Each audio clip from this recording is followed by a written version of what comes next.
ইচ্ছা, আশা, প্রত্যাশা, আকাঙ্ক্ষা এসবই তো মানব সমাজের চালিকা শক্তি, তাই না? যদি কেউ আপনাকে প্রশ্ন করে যে আপনি কে, তবে আপনার উত্তর কি হবে? বিবেচনা করুন।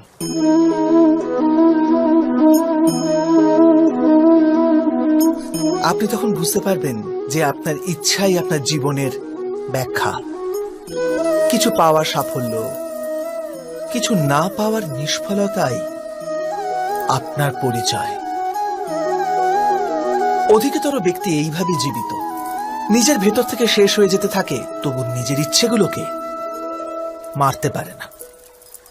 ইচ্ছা তাকে এমন ভাবে ছোটাতে থাকে যেমন মৃগের নেশায় শিকারী। কিন্তু আবার এই ইচ্ছাগুলির গর্ভ থেকেই জ্ঞানের প্রকাশও ঘটে। কি করে? যখন ইচ্ছা অপূর্ণ থেকে যায়, আশা ভেঙে যায়, তখন সেখান থেকে জ্ঞানের কিরণ প্রবেশ করে মানুষের হৃদয়ে। না, এই গাথা শুধু ইচ্ছাদের পরস্পর সংঘর্ষের নয়, নয় মহতাকাঙ্ক্ষা থেকে জন্ম নেওয়া ভয়াবহ রক্তপাতের। এই গাথা হল ইচ্ছার গর্ভ থেকে উৎসারিত হওয়া জ্ঞানের।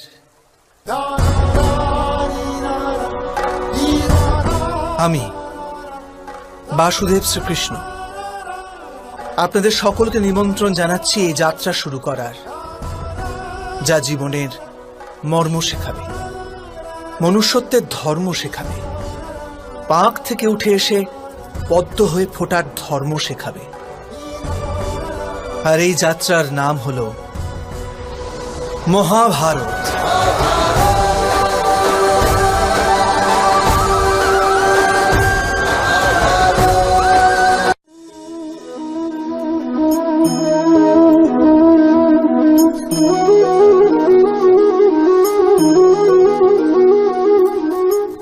সন্তানের ভবিষ্যৎ সুখে ভরি তোলার চেষ্টা, এই তো প্রত্যেক মাতা পিতার প্রথম কর্তব্য, যাদের আপনি এই সংসারে এনেছেন, যাদের কর্মের দ্বারা এই জগৎ আপনারও পরিচয় পাবে ভবিষ্যতে।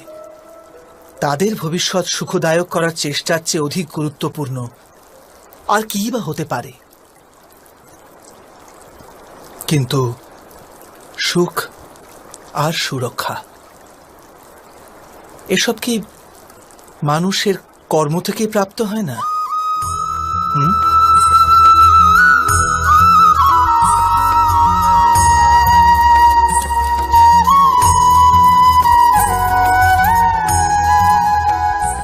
মাতা পিতার দেওয়া ভালো বা মন্দ সংস্কার, বা তাদের দেওয়া যোগ্য অথবা অযোগ্য শিক্ষা, এসবই কি আজকের সমস্ত কর্মের মূল নয়?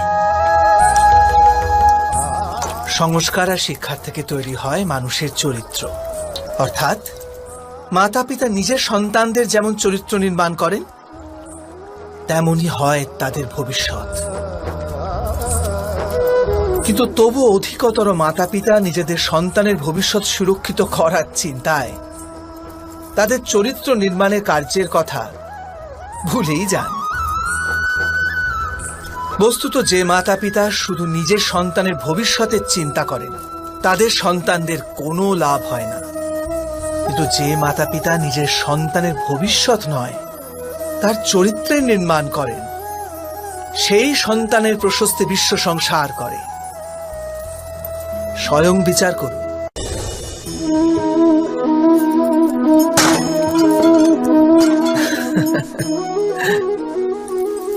কখনো কখনো কোনো ঘটনা মানুষের জীবনের সমস্ত পরিকল্পনা ভেঙে দেয়, আর মানুষ সেই আঘাতকে জীবনের কেন্দ্র বানিয়ে নেয়। কিন্তু ভবিষ্যৎ কি মানুষের পরিকল্পনার আধারে নির্মিত হয়? না। যেভাবে কোনো উঁচু পর্বতে যে ব্যক্তি সর্বপ্রথম চড়ে, সেই পর্বতের পাদদেশে বসে সে যা পরিকল্পনা করে, সেই পরিকল্পনায় কি তাকে পর্বতের শিখরে পৌঁছে দিতে পারে? না। বাস্তবে সে ব্যক্তি যত ওপরে ওঠে তত নিত্য নতুন পরীক্ষা, নতুন বিড়ম্বনা, নতুন ধরনের অবরোধের সম্মুখীন হয়। প্রত্যেক পদে তার পরবর্তী পদক্ষেপ ঠিক করতে হয়, প্রত্যেক পদে তাকে পরিকল্পনা বদলাতে হয়। না হলে যদি পুরাতন পরিকল্পনা তাকে খাদের দিকে ঠেলে দেয়, সে পর্বতকে নিজের যোগ্য করে তুলতে পারে না, কেবল নিজেকে পর্বতের যোগ্য করার চেষ্টা করতে পারে। আচ্ছা, জীবনের ক্ষেত্রেও তো এমনই হয়। যখন মানুষ তার জীবনের কোনো একটি বাধা, কোনো একটি অবরোধকে জীবনের কেন্দ্র বানিয়ে নেয়, নিজের জীবনের গতি থামিয়ে দেয়, তখন সে তার জীবনে সফল হতে পারে না সুখ আর শান্তি প্রাপ্ত করতে। অর্থাৎ জীবনকে নিজের যোগ্য করার চেষ্টার বদলে স্বয়ং নিজেকে জীবনের যোগ্য করে তোলার চেষ্টাই কি সাফল্য আর সুখের একমাত্র মার্গ নয়? স্বয়ং বিচার করুন।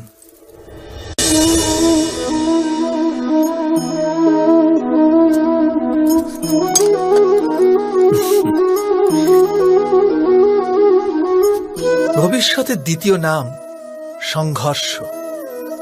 হৃদয়ে আজ যদি কোনো ইচ্ছা জাগে, যদি তা পূর্ণ না হয়, তবে হৃদয় ভবিষ্যতের পরিকল্পনা করে। ভবিষ্যতে ইচ্ছা পূর্ণ হবে এমন কল্পনা করতে থাকে। কিন্তু জীবন না লুকিয়ে আছে ভবিষ্যতে, না আছে অতীতে। জীবনের হদিশ তো আছে এই ক্ষণে, অর্থাৎ এই মুহূর্তের অনুভবেই রয়েছে জীবনের অনুভব। কিন্তু আমরা সব জেনে বুঝেও এটুকু সত্য মেনে নিতে পারি না। হয় আমরা পুরনো স্মৃতি দিয়ে নিজেদের ঘিরে বসে থাকি, অথবা আগামী সময়ের জন্য পরিকল্পনা করতে থাকি। আর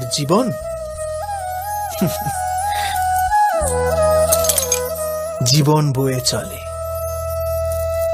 এই সত্য যদি আমরা হৃদয়ে গেঁথে নিই যে না আমরা ভবিষ্যৎ দেখতে পাই, না আমরা ভবিষ্যৎ নির্মাণ করতে পারি, আমরা তো কেবল ধৈর্য আর সাহসের সাথে ভবিষ্যৎকে আলিঙ্গন করতে পারি, স্বাগত জানাতে পারি ভবিষ্যৎকে। আর তবেই কি জীবনের প্রতি মুহূর্ত জীবনের দ্বারা মুখরিত হয়ে উঠবে না? স্বয়ং বিচার করুন।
যেন অমৃত জ্ঞান।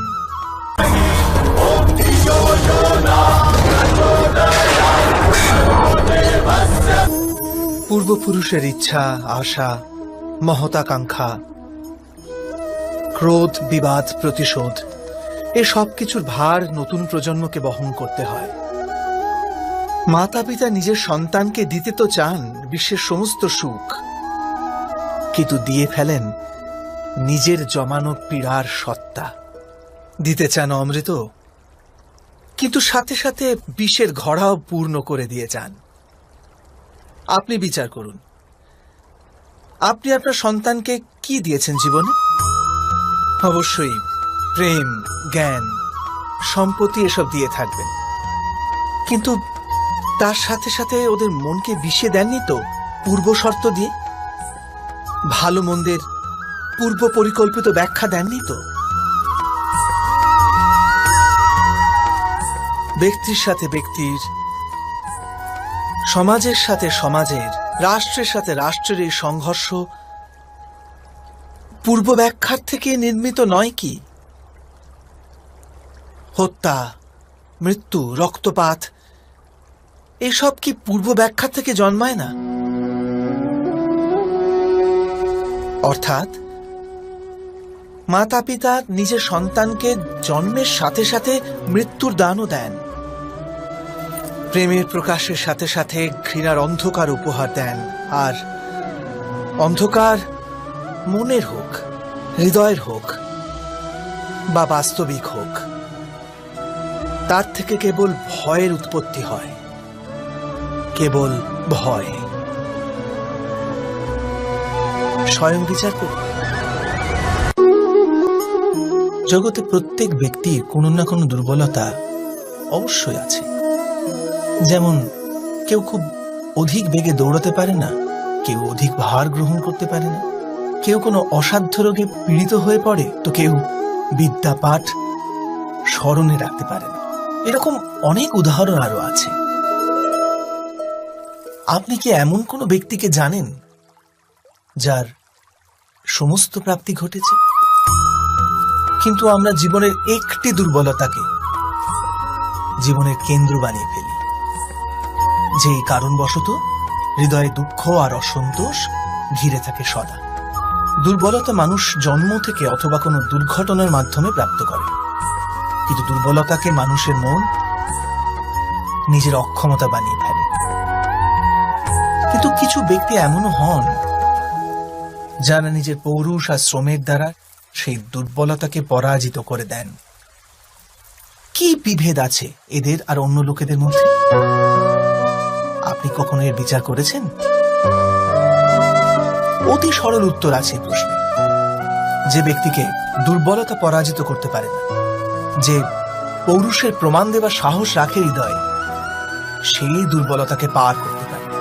অর্থাৎ দুর্বলতা তো ঈশ্বর প্রদান করে, কিন্তু নিজের সীমা তো মানুষ নিজেই নির্মিত করে। স্বয়ং বিচার করুন। মানুষের সব সম্পর্কের আধার হলো প্রত্যাশা। পতি কেমন হবে? যে আমার জীবন সুখ আর সুবিধায় ভরে দেবে। পত্নী কেমন হবে? যে সর্বদা আমার প্রতি সমর্পিত থাকবে। সন্তান কেমন হবে? যে আমার সেবা করবে, আমার আদেশ মেনে চলবে।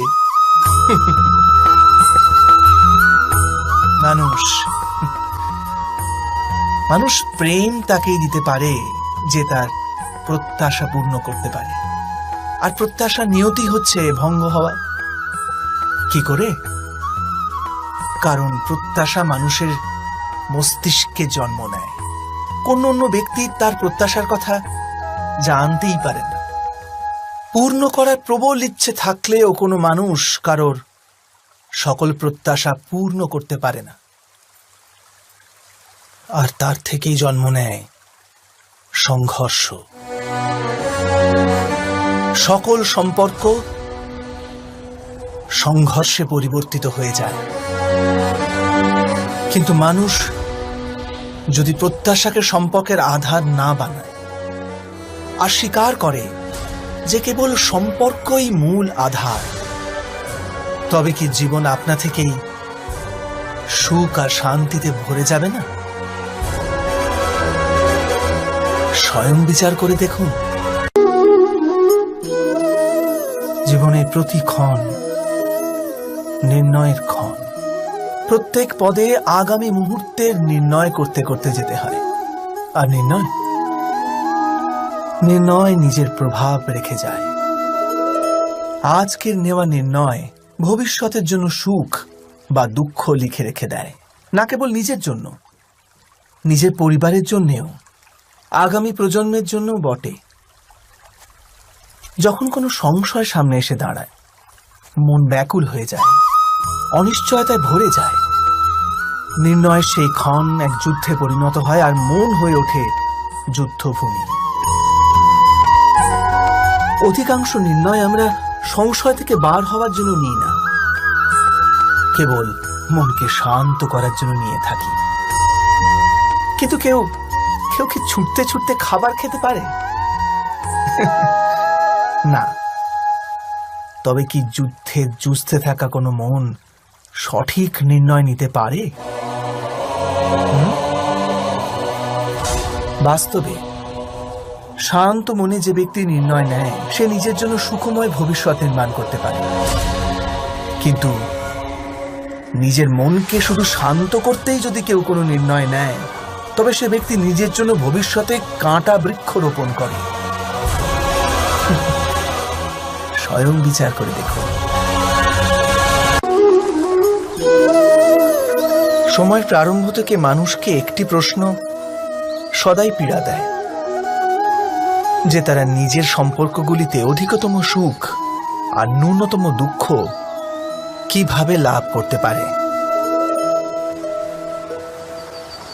আচ্ছা, আপনার সমস্ত সম্পর্ক কি আপনাকে সম্পূর্ণ সন্তোষ দিতে পেরেছে? বিচার করুন। আমাদের জীবন সম্পর্কের উপর দাঁড়িয়ে আছে। এই জীবনের সুরক্ষাও এই সম্পর্কের উপরই টিকে আছে। সেই কারণে আমাদের জীবনের সমস্ত সুখের আধারও এই সম্পর্ক। কিন্তু তবু আমাদের সম্পর্কগুলি থেকেই বেশিরভাগ দুঃখের জন্ম কেন হয়? সর্বদা সংঘর্ষ এই সম্পর্কগুলি থেকেই কেন উৎপন্ন হয়? কখনো বিচার করেছেন? যখন কোনো ব্যক্তি অন্য ব্যক্তির চিন্তাধারা বা কাজকে স্বীকার করে না, তার ভেতরে কোনো পরিবর্তন আনার প্রচেষ্টা করে, তখন সংঘর্ষের জন্ম হয়। অর্থাৎ যত অধিক অস্বীকার তত অধিক সংঘর্ষ, আর যত অধিক গ্রহণ ক্ষমতা ততই অধিক সুখ। এটা বাস্তব নয়?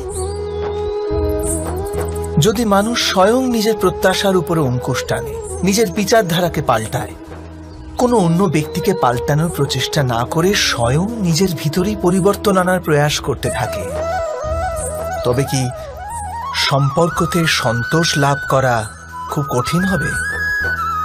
অর্থাৎ স্বীকার করে নেওয়াই কি সম্পর্কের বাস্তবিক অর্থ নয়? স্বয়ং বিচার করুন।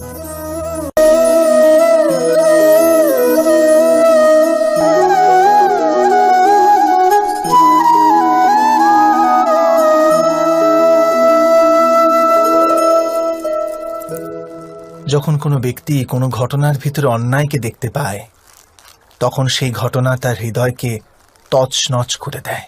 সমস্ত জগৎকে সে নিজের শত্রু রূপে জ্ঞান করতে থাকে। অন্যায় বলে মনে হওয়া সেই ঘটনা যত বিরাট হয়, মানুষের হৃদয়ও কিন্তু ততই বিরোধিতা করতে থাকে। সেই ঘটনার পরিপ্রেক্ষিতে সে ন্যায় দাবি করে। আর এটা তো যোগ্য কথা। বাস্তবিক সংসারে যে কোনো রকমের অন্যায় ব্যক্তির আস্থা আর বিশ্বাসের বিনাশ করে। কিন্তু এই ন্যায় কাকে বলে? ন্যায়ের অর্থ কি? অন্যায় যে করেছে সে যদি অনুতপ্ত হয়, আর যার উপর অন্যায় হয়েছে তার মনে যদি আবার বিশ্বাস জাগে সমাজের প্রতি, তাকেই তো ন্যায় বলে। কিন্তু যার হৃদয়ে ধৈর্যের স্থান নেই, সে ন্যায়ের পথ ছেড়ে দ্বন্দ্ব আর প্রতিশোধের পথ বেছে নেয়।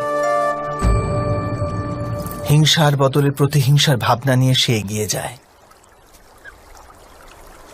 স্বয়ং যা পীড়া ভোগ করেছে তার চেয়ে অধিক পীড়া অপরকে দেবার প্রয়াস করে। আর এই পথে চলতে গিয়ে অন্যায় যার উপর হয়েছে সেই স্বয়ং অন্যায় করে ফেলে। শীঘ্র সে অপরাধী হয়ে যায়। অর্থাৎ ন্যায় আর প্রতিশোধের মধ্যে খুব ক্ষুদ্র ফারাক থাকে, আর সেই ফারাকের নামই হল ধর্ম। এটা কি সত্য নয়? স্বয়ং বিচার করুন। দুই ব্যক্তি যখন নিকটে আসে তখন তারা একে অপরের জন্য সীমা আর মর্যাদা নির্ধারণ করার চেষ্টা অবশ্যই করে। আমরা যদি সমস্ত সম্পর্কগুলিকে বিচার করে দেখি, এই সমস্ত সম্পর্কের আধার সেই সীমারেখা যা আমরা একে অপরের জন্য নির্মাণ করি। আর যদি অজান্তে সেই দ্বিতীয় ব্যক্তি সেই সীমারেখা লঙ্ঘন করে, তাহলে সেই ক্ষণেই আমাদের হৃদয় ক্রোধে ভরে যায়। এই সীমারেখার বাস্তবিক রূপ কি আমরা কি কখনো বিবেচনা করেছি? সীমা বেঁধে দিয়ে আমরা দ্বিতীয় ব্যক্তিকে নির্ণয় করার অনুমতি দিই না, নিজের নির্ণয় সেই ব্যক্তির উপর চাপিয়ে দিই, অর্থাৎ তার স্বতন্ত্রতাকে অস্বীকার করি আমরা। আর যখন স্বতন্ত্রতাকে অস্বীকার করা হয়, তখন তার হৃদয় দুঃখে ভরে যায়। আর যখন সে সীমারেখা লঙ্ঘন করে, তখন আমাদের হৃদয় ক্রোধে ভরে যায়। এমনটাই হয় নাকি?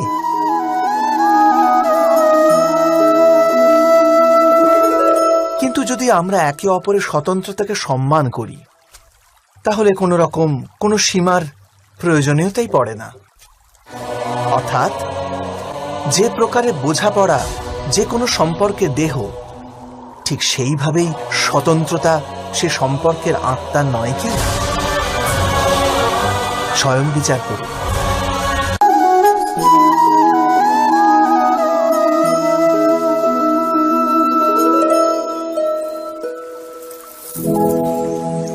নির্ণয় নেওয়ার মুহূর্তে আমরা সর্বদা কোনো অন্য ব্যক্তির উপদেশ, সূচনা, মন্ত্রণা বা পরামর্শকে আধার করে থাকি। আর আমাদের ভবিষ্যতের আধার হয়ে ওঠে আমাদের আজকের নেওয়া সিদ্ধান্ত। তাহলে কি আমাদের ভবিষ্যৎ অন্য ব্যক্তির পরামর্শ, কোনো অন্য ব্যক্তির দেওয়া উপদেশের ফল? তবে কি আমাদের সম্পূর্ণ জীবন কোনো অন্য ব্যক্তির বুদ্ধির পরিণাম? আমরা কি কখনো বিচার করেছি? সবাই জানে যে ভিন্ন ভিন্ন লোক একই পরিস্থিতিতে ভিন্ন ভিন্ন পরামর্শ দিয়ে থাকে। মন্দিরে দাঁড়ানো ভক্ত বলে দান করা উচিত, আর চোর বলে যদি সুযোগ পাওয়া যায় ওই মূর্তির গয়না চুরি করা উচিত। ধার্মিক হৃদয় ধার্মিক উপদেশ দিয়ে থাকে, আর অধর্ম ভরা হৃদয় অধার্মিক পরামর্শ দেয়। এই ধর্মময় উপদেশ পরামর্শ স্বীকার করলে মানুষ সুখের দিকে যায়। কিন্তু এইরকম পরামর্শ স্বীকার করা তখনই সম্ভব হয় যখন হৃদয়ে ধর্ম থাকে। অর্থাৎ কোনো অন্য ব্যক্তির উপদেশ বা পরামর্শ স্বীকার করার আগে স্বয়ং নিজের হৃদয়ে ধর্মকে স্থাপন করা কি অনেক বেশি জরুরি নয়? স্বয়ং বিচার করুন।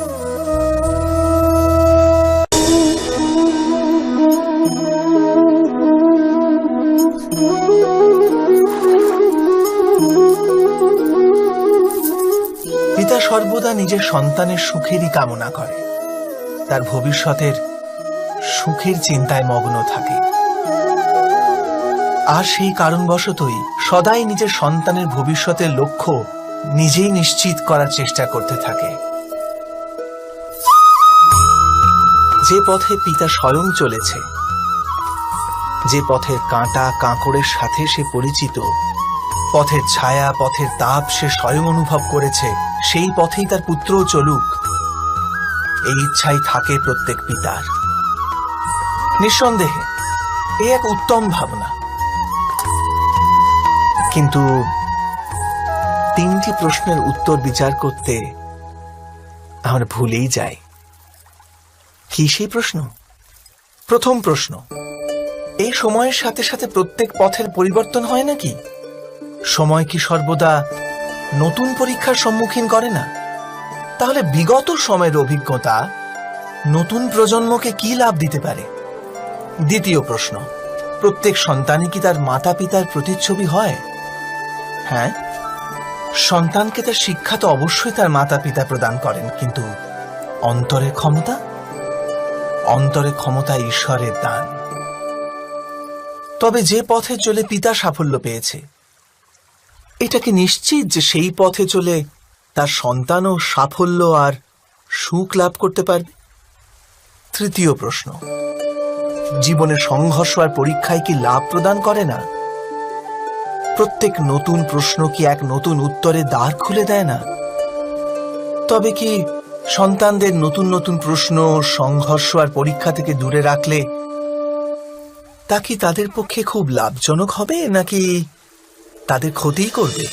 অর্থাৎ যেমনভাবে সন্তানের ভবিষ্যৎ নির্মাণ করার বদলে তার চরিত্র নির্মাণ করাই শ্রেয়, তেমনি সন্তানের ভবিষ্যতের পথ নির্ধারণ করার বদলে তাদের নতুন নতুন সংঘর্ষের সাথে লড়াই করতে পারার মনোবল আর জ্ঞান প্রদান করা, এটাই কি লাভজনক নয়? স্বয়ং বিচার করে দেখুন। সবার জীবনে এমন মুহূর্ত অবশ্যই আসে যখন সত্য বলার নিশ্চয়তা থাকে হৃদয়ে, কিন্তু মুখ থেকে সত্যটা বেরোতেই পারে না। কোনো ভয় মনকে এমনই ঘিরে রাখে। কোনো ঘটনা বা প্রসঙ্গ সম্পর্কে কথা বলা, অথবা নিজের কোনো ভুল হয়ে গেলে সেই সম্বন্ধে কথা বলা, এটাই কি সত্য কথা বলা? না, এ তো কেবল তথ্যটুকু, অর্থাৎ যেমন ঘটেছে শুধু সেইটুকু ব্যক্ত করা, এ সামান্য ব্যাপার। কিন্তু কখনো কখনো সেই তথ্যটুকু বলতে গিয়েও ভয় হতে থাকে। কখনো আবার অন্য ব্যক্তি কি ভাববে সেই দুশ্চিন্তা হয় মনে। অন্য কারো দুঃখ হবে এই ভয়টাও সত্যকে আটকায়। তবে এই সত্য কাকে বলে আমরা কি কখনো বিবেচনা করেছি? যখন ভয়কে তুচ্ছ করেও কোনো তথ্য বলে দেওয়া হয়, তবে তাকে সত্য বলা হয়। বাস্তবে সত্য আর কিছুই না, কেবল নির্ভীকতারই অপর নাম। আর নির্ভীক হওয়ার কোনো সময় হয় না, কারণ নির্ভীকতা আত্মারই এক স্বভাব।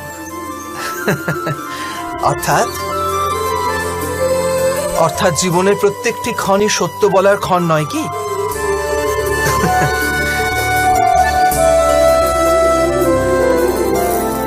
স্বয়ং বিচার করুন।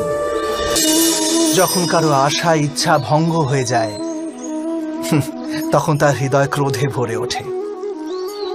যে ব্যক্তিকে সে নিজের অপরাধী মনে করে তাকে দণ্ড দেবার প্রচেষ্টা করে। কিন্তু আমাদের ইচ্ছা বা আশা ভঙ্গ হওয়া সর্বদাই কি কারো অপরাধে হয়? ইচ্ছা অপূর্ণ থাকার তো অনেক কারণ হতে পারে।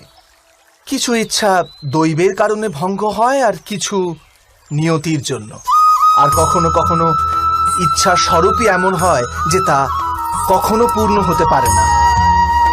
বিনা পরিস্থিতি বিচার করেই কাউকে অপরাধী মেনে নেওয়া ন্যায় নয়, প্রতিশোধ। ন্যায়ের আধার তো দয়া, করুণা, আর প্রতিশোধের আধার ক্রোধ, অহংকার। অর্থাৎ হৃদয়ে করুণা ধারণ না করে কারোর অপরাধের বিচার বিবেচনা করা ও কাউকে দণ্ড দেওয়াটা আরো বড় অন্যায় নয় কি? স্বয়ং বিচার করুন।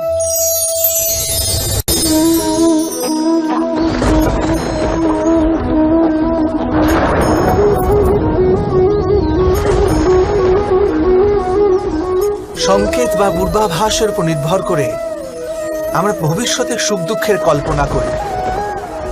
ভবিষ্যতে দুঃখের কারণ দূর করার জন্য আমরা আজ পরিকল্পনা করি।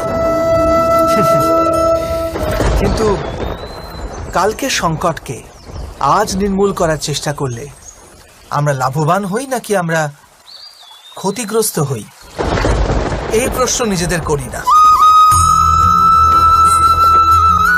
সত্য তো এটাই যে সংকট আর তার নিবারণ একসাথে জন্ম নেয়, ব্যক্তির খাতিরে আবার সৃষ্টিরও খাতিরে, তাই না? আপনি আপনার ভূতকালের কথা স্মরণ করুন, ইতিহাসকে দেখে নিন। আপনি তখনই উপলব্ধি করবেন যে যখন যখন সংকট এসেছে তখন তখন তাকে নিবারণ করার শক্তিরও জন্ম হয়েছে। এটাই তো জগতের নিয়ম। অর্থাৎ সংকটই শক্তির জন্মের কারণ। প্রত্যেক ব্যক্তি যখন সংকট থেকে বেরিয়ে আসে তখন সে এক পদ আগে এগিয়ে যায়, অধিক উজ্জ্বলতা, অধিক আত্মবিশ্বাস লাভ করে, না কেবল নিজের জন্য, সমগ্র বিশ্বের জন্য বটে। এটা কি সত্য নয়? বাস্তবে সংকটের জন্ম মানে একটি সুযোগের জন্ম, নিজেই নিজেকে বদল করার, নিজের চিন্তাধারাকে আরো উঁচুতে নিয়ে যাওয়ার সুযোগ, নিজের আত্মাকে অধিক বলবান আর অধিক জ্ঞানমণ্ডিত করার সুযোগ। যে এটা করতে পারে তার কোনো সংকট আসে না, কিন্তু এমনটা যে করতে পারে না সে তো স্বয়ংই এক সংকট হয়ে পড়ে এই বিশ্বের জন্য। বিবেচনা করুন।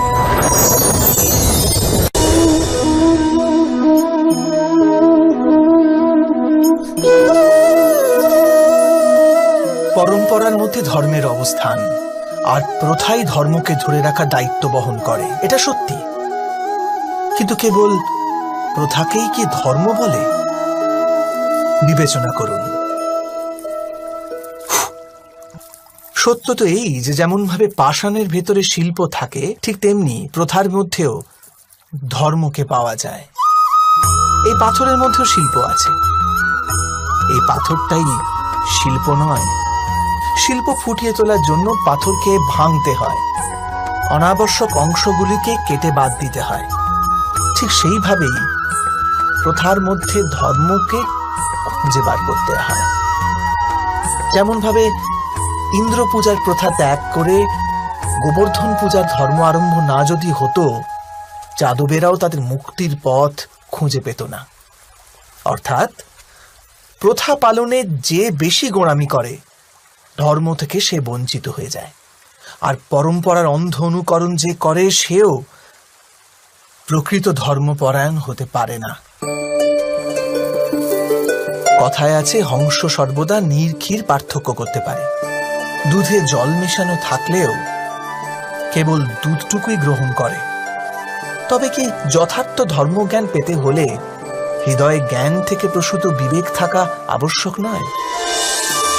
আর সেই বিবেক না থাকলে যাকে আমরা ধর্ম বলে মনে করছি, তা আসলে প্রকৃত ধর্মই নয়।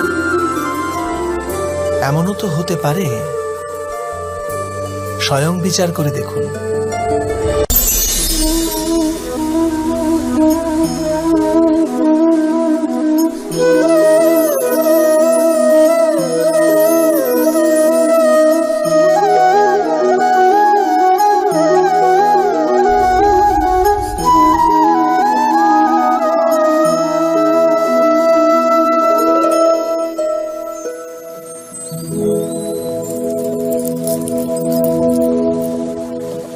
ভবিষ্যৎকে আধার করে সবাই আজকে নির্ণয় করতে চায়। ভবিষ্যতে সুখ লাভ হবে, ভবিষ্যৎ সুরক্ষিত হবে, এমন নির্ণয় আজ করার প্রয়াস করতে থাকে সবাই। আপনি নিজের জীবনেই দেখুন, আপনার অধিকতর নির্ণয়ের মূলে ভবিষ্যতের চিন্তা থাকে না। আর কেনই বা হবে না? নিজের জীবনকে সহজ ও সুখময় বানিয়ে তোলার প্রচেষ্টা করার অধিকার সবার আছে। কিন্তু ভবিষ্যৎ তো কেউ জানে না, কেবল কল্পনাই করা যেতে পারে। তবে জীবনের সমস্ত গুরুত্বপূর্ণ নির্ণয় কল্পনার উপর নির্ভর করেই আমরা করি।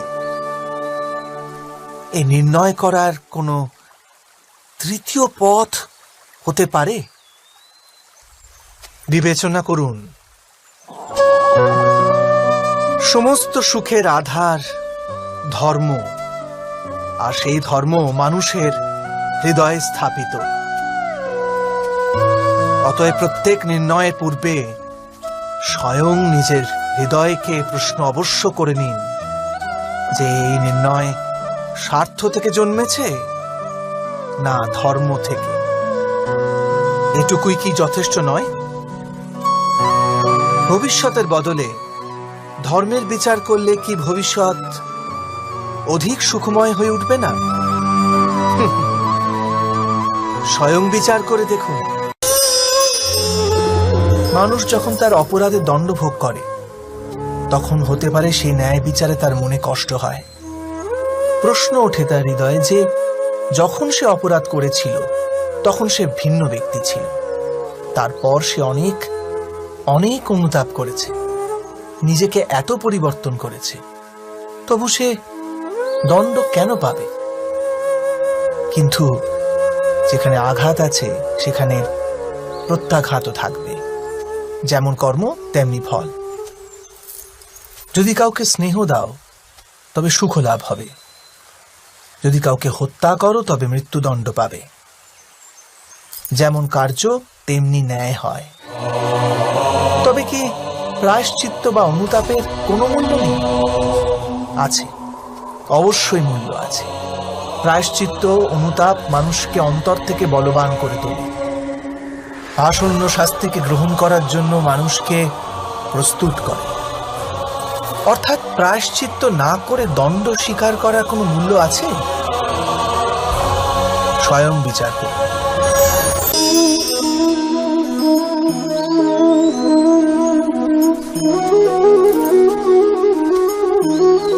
যখন নিজের কোনো ভালো কাজের বদলে দুঃখ লাভ হয়, অথবা কেউ দুষ্কর্ম করেও সুখ লাভ করে, তখন মন অবশ্যই এটা ভাবতে বসে যে তাহলে ভালো কর্ম করার, ধর্মের পথে চলার তাৎপর্যটা কি? কিন্তু দুরাত্মাকে কি ভোগ করতে হয় সেটাও দেখুন। দুষ্কর্ম যে করে তার হৃদয় সর্বদা চঞ্চল থাকে, ব্যাকুল হতে থাকে। মনে সর্বদা নতুন নতুন সংঘর্ষ উৎপন্ন হয়। অবিশ্বাস তাকে সারা জীবন ছোটাতে থাকে। একে কি সুখ বলে? যে ব্যক্তি ধর্মের পথে চলে, সর্বদা সুকর্মে রত থাকে, সৎ চরিত্র ব্যক্তির হৃদয় সর্বদা শান্ত থাকে। পরিস্থিতি তার জীবনে সুখের পথে বাধা হয়ে দাঁড়ায় না। সমাজে তার সম্মান ও মনে সন্তোষ অক্ষত থাকে সর্বদা। অর্থাৎ ভালো ব্যবহার ভবিষ্যতে সুখের পথ দেখায় না, ভালো ব্যবহার নিজেই সুখ দেয়। অথবা দুর্ব্যবহার ভবিষ্যতে দুঃখের পথ দেখায় না। অধর্ম সেই মুহূর্তে দুঃখকে উৎপন্ন করে। ধর্ম থেকে সুখ পাওয়া যায় না, ধর্মই স্বয়ং সুখ।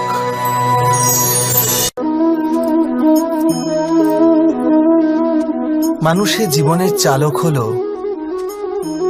ভয়। মানুষ সর্বদা ভয়ের কারণ ঠিক খুঁজে নেয়। জীবনে যে পথ আমরা বেছে নিই, সেই বেছে নেওয়ার পিছনেও আমাদের ভয়ই কাজ করে। কিন্তু এই ভয় কি বাস্তবিক? বিবেচনা করুন।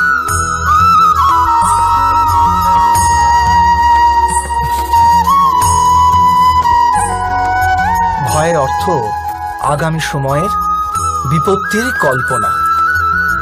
কিন্তু সময়ের প্রভু কে? না আমরা সময়ের প্রভু, আর না আমাদের শত্রু অথবা আমাদের প্রতিস্পর্ধী। সময় তো ঈশ্বরের অধীনে চলে। তাহলে যদি কেউ আপনার ইচ্ছে করে ক্ষতি করার পরিকল্পনা করতে থাকে, তবে কি সে বাস্তবে আপনাকে ক্ষতিগ্রস্ত করতে পারে? না। কিন্তু ভয়ে পরিপূর্ণ হৃদয় আমাদের অধিক ক্ষতি করে। এটাই কি সত্য নয়?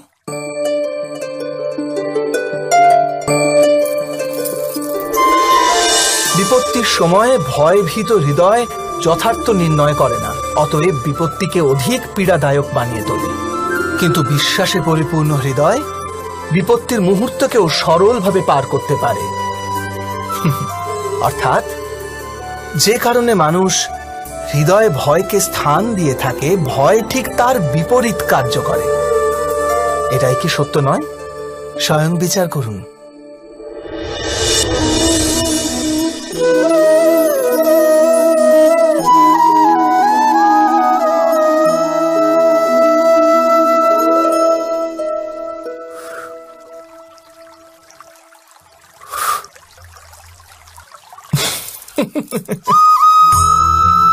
জীবনে আসন্ন সংকটের সম্মুখীন হওয়ার জন্য মানুষ যখন নিজেকে অযোগ্য মনে করে, যখন তার নিজের শক্তির উপর বিশ্বাস থাকে না, তখন সে সদ্গুণ ত্যাগ করে দুর্গুণ আপন করে নেয়। সম্ভবত মানুষের জীবনের কলুষ বৃত্তি তখনই জন্ম নেয় যখন তার অন্তরে আত্মবিশ্বাস থাকে না। আত্মবিশ্বাসী শিষ্টের ধারণ করে। এই আত্মবিশ্বাস কাকে বলে?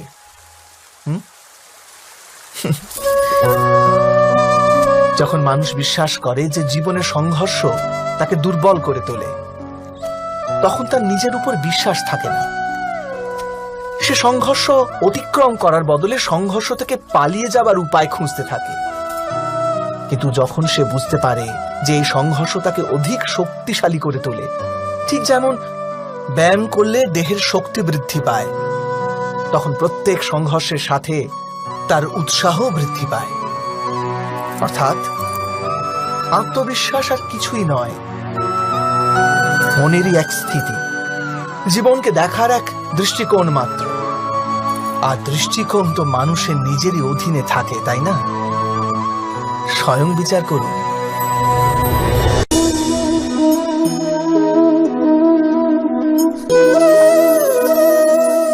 ক্ষমতার লালসা সবারই হৃদয়কে ঘিরে থাকে।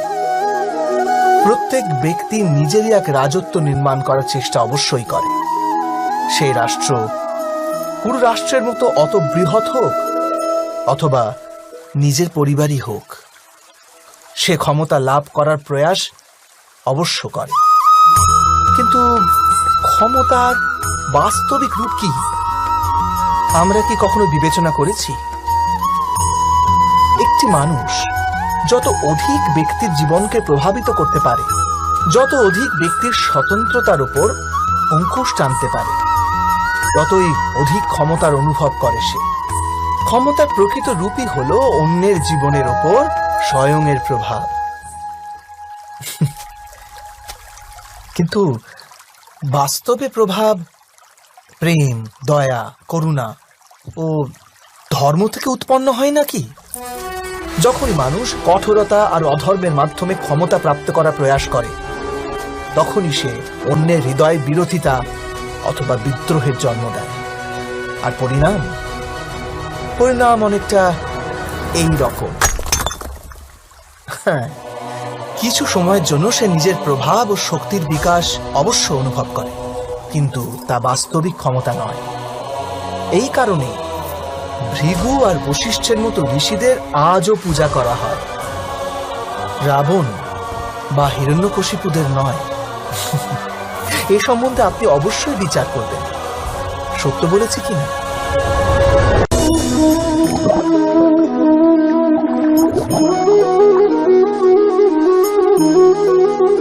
একটি শিশু যখন এই পৃথিবীতে জন্ম নেয়, তখন সে সম্পূর্ণভাবে সংস্কার মুক্ত হয়। তখন তার অন্তরে না কোনো সুসংস্কারের চিহ্ন অঙ্কিত থাকে, না কোনো অপসংস্কারের। অর্থাৎ জন্মের সময় বালকের মধ্যে না কোনো গুণ থাকে, না কোনো দোষ। তবে এই দোষ অথবা গুণ কিসের ভিত্তিতে লাভ হয় আমরা কি কখনো ভেবে দেখেছি? যে কথা মাতা পিতার মুখে নিরন্তর শোনা যায়, সেসব কথাই তাদের সন্তানের হৃদয়ে সংস্কারের রূপ নেয়। যেমন কোনো গ্রামে নদীর তট অব্দি একটা আলপথ আপনি নির্মিত হয় কেবল সেই পথে বারবার চলার দরুন। অর্থাৎ মাতা পিতার হৃদয়ের ইচ্ছাই তাদের সন্তানের হৃদয়ে দোষ অথবা গুণ হয়ে জন্ম নেয়। এটাই কি সত্য নয়? কিন্তু তবু যখন তাদের সন্তানের মধ্যে কোনো দোষ দেখা যায়, তখন মাতা পিতা আশ্চর্য ও দুঃখিত হয়ে পড়েন। মাতা পিতা হৃদয়ে এই প্রশ্নই করে যে তাদের সন্তানের মধ্যে এই অপসংস্কার এলো কেমন করে। সত্য তো এটাই যে মাতা পিতা নিজের সন্তানের মনে অজান্তেই অপসংস্কারের বীজ রোপণ করেন, যা তাদের সন্তানের হৃদয় ভূমিতে কুশিক্ষার বৃক্ষ হয়ে মাথা তোলে। অর্থাৎ নিজের সন্তানদের সুসংস্কার আর ধর্মপরায়ণ করে তোলার আশা রাখে যে মাতা পিতা, তাদের সর্বপ্রথম তাদের নিজের হৃদয়ের ইচ্ছার উপর নিয়ন্ত্রণ রাখাটা অনিবার্য নয় কি?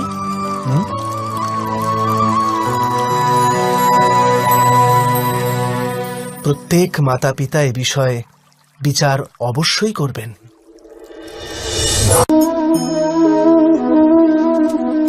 মানুষের এই স্বভাব যে সে স্বয়ং নিজের পরিবারকে, নিজের সন্তানদের অধিকতর সুখ লাভ হোক সেই প্রচেষ্টাই করে। সেই কারণেই আমরা সদা শ্রম আর কষ্ট থেকে দূরে থাকতে চাই, বিশ্রাম আর বিলাসবহুল জীবন ধারণের প্রয়াস করি। স্বয়ং নিজের জীবনকেই দেখুন, এটা কি সত্য নয় যে আমরা আমাদের সন্তানদের জন্য সর্বদা বিশ্রাম ও স্বাচ্ছন্দ্যের আয়োজন করতে চাই? কিন্তু কখনো কি ভেবেছেন যে ওদের এই বিশ্রাম থেকে কি ফল লাভ হয়? কেবল সুখ আর সুবিধা যারা লাভ করে তাদের জীবন কেমন হয়? শরীর যখন শ্রম করে তখন অধিক সুস্থ থাকে, বুদ্ধিও যখন কঠিন পরিস্থিতির সম্মুখীন হয় তখন আরো তেজস্বী হয়ে ওঠে। এ আমাদের সবার অভিজ্ঞতা, কিন্তু আমরা হয়তো এটা ভুলেই যাই যে মন আর সত্তা যখন কঠিন পরিস্থিতির মধ্যে দিয়ে যায় তখন উভয়ই অধিক বলবান হয়ে ওঠে।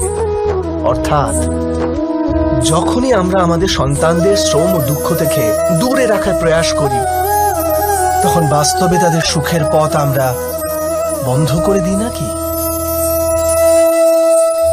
স্বয়ং বিচার করুন।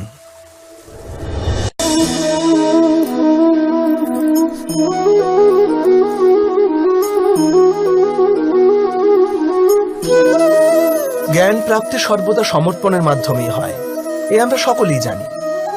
কিন্তু সমর্পণের বাস্তবিক গুরুত্ব কি আমরা কি কখনো বিবেচনা করেছি? মানুষের মন সর্বদা জ্ঞান প্রাপ্তির পথে নানান বাধা সৃষ্টি করে।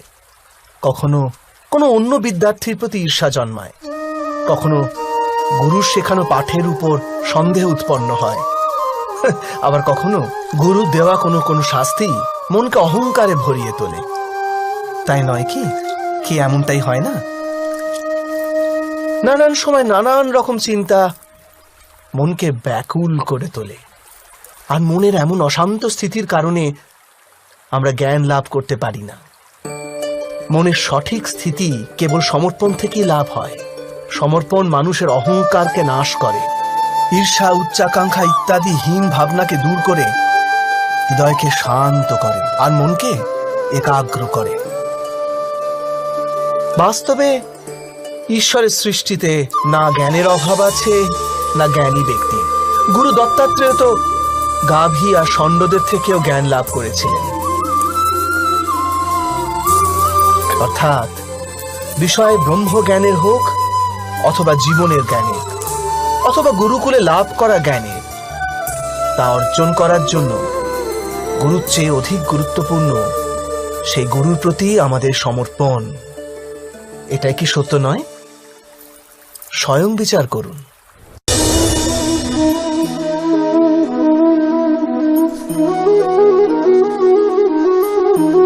একই গুরুর কাছে শিক্ষা লাভ করা সকল শিষ্য এক সমান বিদ্যা লাভ করতে পারে না। সকল শিষ্যকে গুরুর বচন শুনতে দেখা যায় ঠিকই, তাকে পূজা করতেও দেখা যায়, কিন্তু তারা সমান বিদ্যা লাভ করতে পারে না।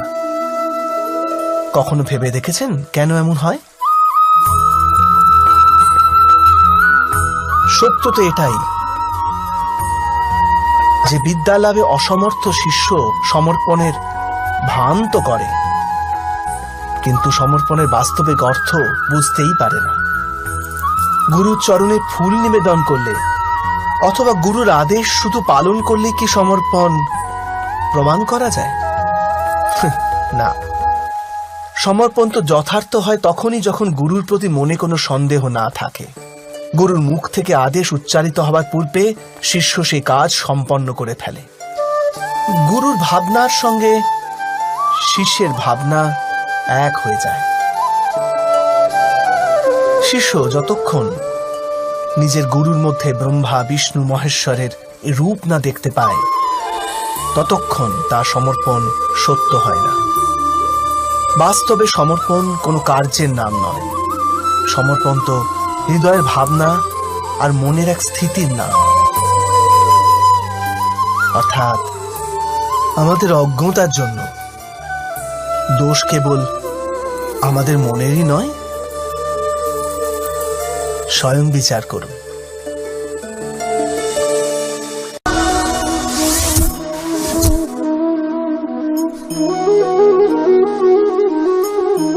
শ্রেষ্ঠত্বের অর্থ কি?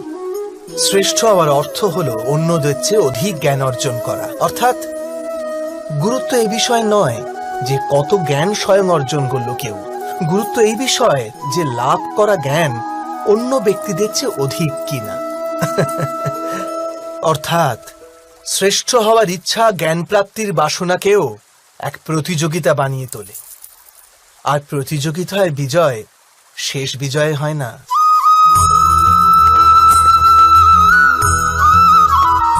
কিছু সময়ের জন্য শ্রেষ্ঠ অবশ্যই হওয়া যায়, কিন্তু সর্বদা কেউ কখনো শ্রেষ্ঠ থাকতে পারে না।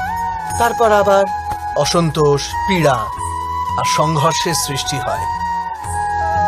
কিন্তু শ্রেষ্ঠ হবার বদলে যদি উত্তম হবার প্রয়াস করা যায়, তবে কি এরকম হয়?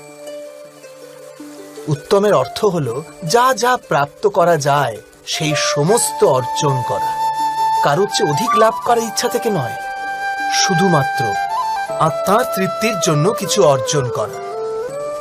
উত্তম হবার পথে অন্য কারোর সঙ্গে প্রতিযোগিতা থাকে না, স্বয়ং নিজের সঙ্গে প্রতিযোগিতা হয়। অর্থাৎ উত্তম হবার চেষ্টা যে করে সে কখনো না কখনো সমস্ত জ্ঞান অর্জন করে ফেলে। প্রয়াস না করেই সে শ্রেষ্ঠ হয়ে ওঠে। কিন্তু যে শ্রেষ্ঠ হবার প্রয়াস করে সে শ্রেষ্ঠ হোক বা না হোক, উত্তম কখনোই হতে পারে না।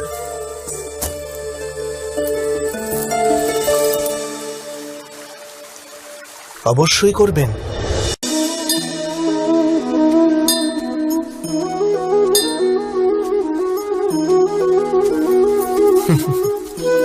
যখনই মানুষের জীবনে কোনো বিরূপ পরিস্থিতি আসে, তখনই মানুষ ঈশ্বরের কাছে প্রার্থনা করে, ঈশ্বরের সম্মুখে মিনতি করে যেন সে পরিস্থিতি থেকে নিস্তার পায়। কিন্তু এই প্রার্থনার বাস্তবিক রূপ কেমন হয় সেটা কি আমরা কখনো বিবেচনা করেছি? প্রার্থনার অর্থ হলো নিজের সমস্ত আকাঙ্ক্ষা, সমস্ত চিন্তা, সমস্ত সংকল্প, বিকল্প, সমস্ত পরিকল্পনা ঈশ্বরের চরণে দান করা। অর্থাৎ নিজের কর্মের ফল কি হবে সেই নিয়ে চিন্তা না করে ধর্মের অনুরূপ কর্ম কর। ঈশ্বরের পরিকল্পনাকেই নিয়তি বলে মেনে নেওয়া, সেটাই তো প্রার্থনা, তাই না? কিন্তু ঈশ্বরের সমস্ত পরিকল্পনা বোঝাটা সম্ভব কি? সেসব পরিকল্পনা তো আমাদের কর্মের পরিণামস্বরূপ প্রকাশ পায় সর্বদা। কিন্তু যদি কেউ সব কর্মকেই ত্যাগ করে, সেটা কি প্রকৃত প্রার্থনা?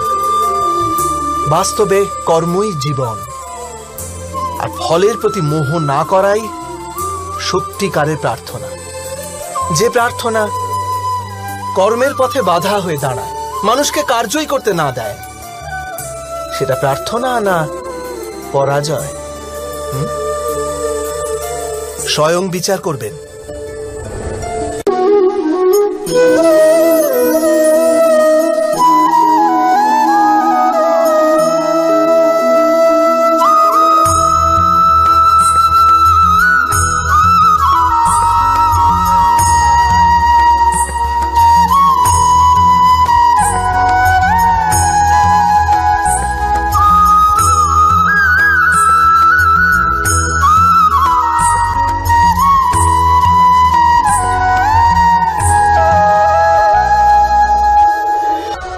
ধর্ম, ধর্মের বিষয়ে সবাই চিন্তা করে।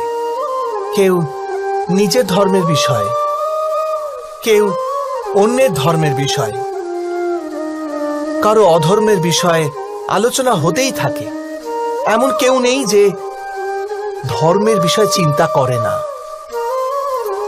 কিন্তু বাস্তবে ধর্ম কাকে বলে? কেউ কি সত্যি তা বুঝতে পারে? ধর্ম মানুষকে অন্য মানুষের সঙ্গে, সমস্ত সৃষ্টির সঙ্গে একাত্ম হয়ে বাঁচার জ্ঞান দেয়। সেই কারণেই কোনো ধর্মস্থলে গিয়ে মানুষ সর্বদাই শান্তি লাভ করে। সেটা কি আপনার অভিজ্ঞতা নয়? অর্থাৎ ধর্ম মানুষের সমস্ত সংঘর্ষ বিনাশ করে।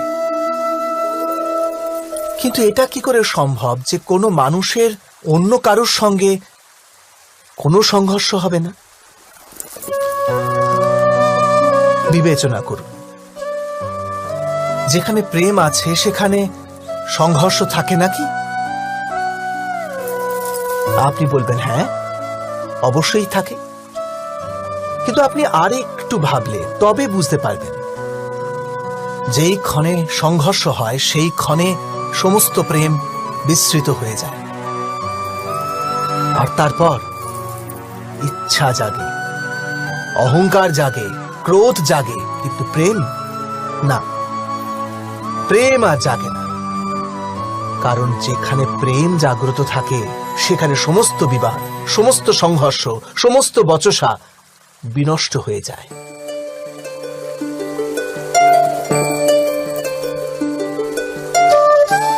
যদি তেমনি প্রেম সমগ্র বিশ্বের জন্য জেগে ওঠে, তবে কেবল মানুষ নয়, পশু পক্ষীদের জন্য, ঘাসের কণার জন্য যদি হৃদয়ে স্নেহ থাকে, তবে কি ক্রোধের আর কোনো কারণ বাকি থাকে?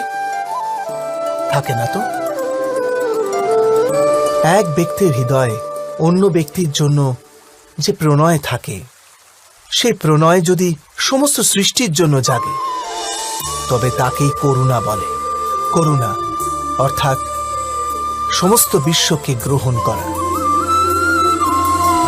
সবকিছুর জন্য কেবল স্নেহ, আর কিছু নয়। কোথাও কারোর জন্য কোনো হীন ভাব নয়। করুণাই হলো বাস্তবে সমস্ত ধর্মের সার। ধর্ম যদি বৃক্ষ হয়, তবে করুণাই তার মূল, তার শিকড়। কিন্তু বারবার এমন পরিস্থিতি উপস্থিত হয় যখন মানুষ ধর্মের এই মূলকেই ভুলে যায়, কিছু নিয়ম, কিছু পরম্পরাকে গোঁড়াভাবে চেপে ধরে থাকে। আর করুণাকে তো ভুলেই যায়। আর এই জগৎ ভরে ওঠে সংঘর্ষে, ঈর্ষায়, শোষণে, ক্রোধে, বিবাদে, অর্থাৎ অধর্মে। আর তখন পরমাত্মাকে অবতার ধারণ করতে হয় মানুষকে বাস্তবিক জ্ঞান প্রদান করার জন্য। মহাভারতের কথাও সেই সময়ের কথা, যখন কিছু লোক পরম্পরাকে ধর্ম জ্ঞানে পালন করত, আর বাকিরা অধর্মে পরিপূর্ণ ছিল। ক্রোধ, বিবাদে, উচ্চাকাঙ্ক্ষার ঘূর্ণিঝড়ে আবৃত হয়ে ধর্মকেই নাশ করছিল। ব্যক্তির প্রতি স্নেহ ছিল, কিন্তু সমস্ত বিশ্বের জন্য স্নেহ ছিল না হৃদয়। এ জগতে করুণা ছিল না। সেই কারণেই আমি অবতার ধারণ করলাম।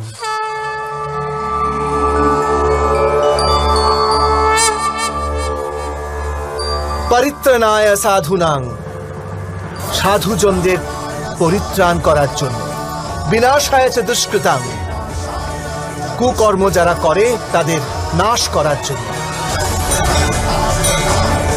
ধর্ম সংস্থাপনার্থায়, ধর্মের স্থাপনা করার জন্য।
ইচ্ছা, আশা, প্রত্যাশা, আকাঙ্ক্ষা এসবই তো মানব সমাজের চালিকা শক্তি, তাই না? যদি কেউ আপনাকে প্রশ্ন করে যে আপনি কে, তবে আপনার উত্তর কি হবে?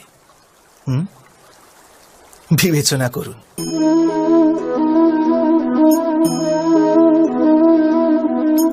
আপনি তখন বুঝতে পারবেন যে আপনার ইচ্ছাই আপনার জীবনের ব্যাখ্যা। কিছু পাওয়ার সাফল্য, কিছু না পাওয়ার নিষ্ফলতাই আপনার পরিচয়। অধিকতর ব্যক্তি এইভাবে জীবিত, নিজের ভেতর থেকে শেষ হয়ে যেতে থাকে, তবু নিজের ইচ্ছেগুলোকে মারতে পারে না। ইচ্ছা তাকে এমন ভাবে ছোটাতে থাকে যেমন মৃগের নেশায় শিকারী। কিন্তু আবার এই ইচ্ছাগুলির গর্ভ থেকেই জ্ঞানের প্রকাশও ঘটে। কি করে?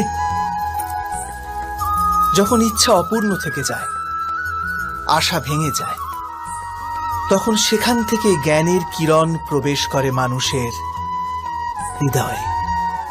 না, এই গাথা শুধু ইচ্ছাদের পরস্পর সংঘর্ষের নয়, নয় মহতাকাঙ্ক্ষা থেকে জন্ম নেওয়া ভয়াবহ রক্তপাতের। এই গাথা হল ইচ্ছার গর্ভ থেকে উৎসারিত হওয়া জ্ঞানের।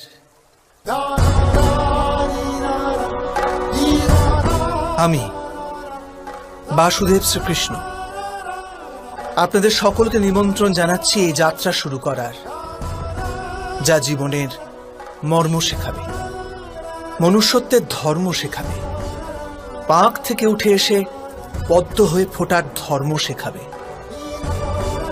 আর এই যাত্রার নাম হল মহাভারত।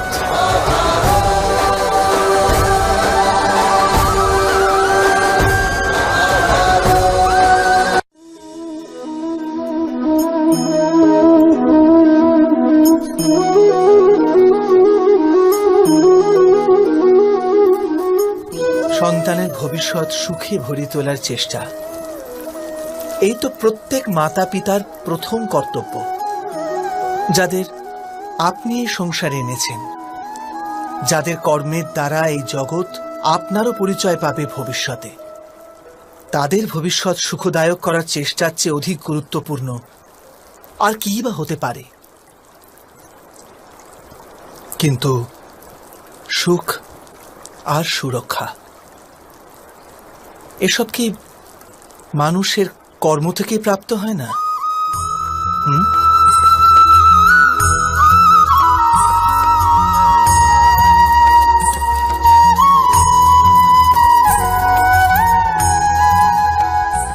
মাতা পিতার দেওয়া ভালো বা মন্দ সংস্কার, বা তাদের দেওয়া যোগ্য অথবা অযোগ্য শিক্ষা, এ সবই কি আজকের সমস্ত কর্মের মূল নয়?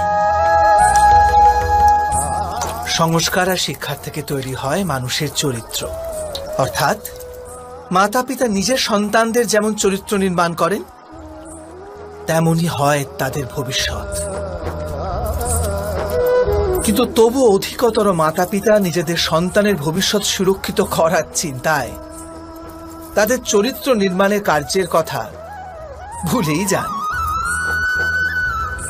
বস্তুত যে মাতা পিতা শুধু নিজের সন্তানের ভবিষ্যতের চিন্তা করেন, তাদের সন্তানদের কোনো লাভ হয় না। কিন্তু যে মাতা পিতা নিজের সন্তানের ভবিষ্যৎ নয়, তার চরিত্রের নির্মাণ করেন, সেই সন্তানের প্রশস্তি বিশ্ব সংসার করে। স্বয়ং বিচার করুন।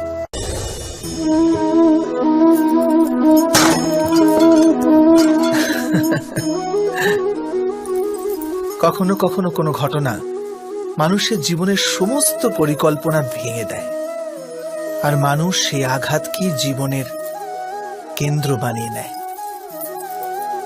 কিন্তু ভবিষ্যৎ কি মানুষের পরিকল্পনার আধারে নির্মিত হয়? না। যেভাবে কোনো উঁচু পর্বতে যে ব্যক্তি সর্বপ্রথম চড়ে, সেই পর্বতের পাদদেশে বসে সে যা পরিকল্পনা করে, সেই পরিকল্পনায় কি তাকে পর্বতের শিখরে পৌঁছে দিতে পারে? না। বাস্তবে সে ব্যক্তি যত ওপরে ওঠে তত নিত্য নতুন পরীক্ষা, নতুন বিড়ম্বনা, নতুন ধরনের অবরোধের সম্মুখীন হয়। প্রত্যেক পদে তার পরবর্তী পদক্ষেপ ঠিক করতে হয়, প্রত্যেক পদে তাকে পরিকল্পনা বদলাতে হয়।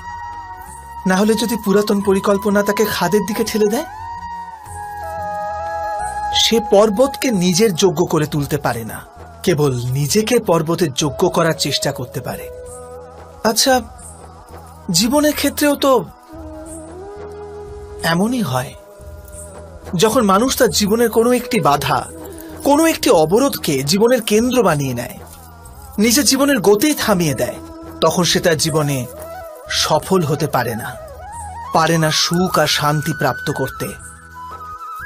অর্থাৎ জীবনকে নিজের যোগ্য করার চেষ্টার বদলে স্বয়ং নিজেকে জীবনের যোগ্য করে তোলার চেষ্টাই কি সাফল্য আর সুখের একমাত্র মার্গ নয়?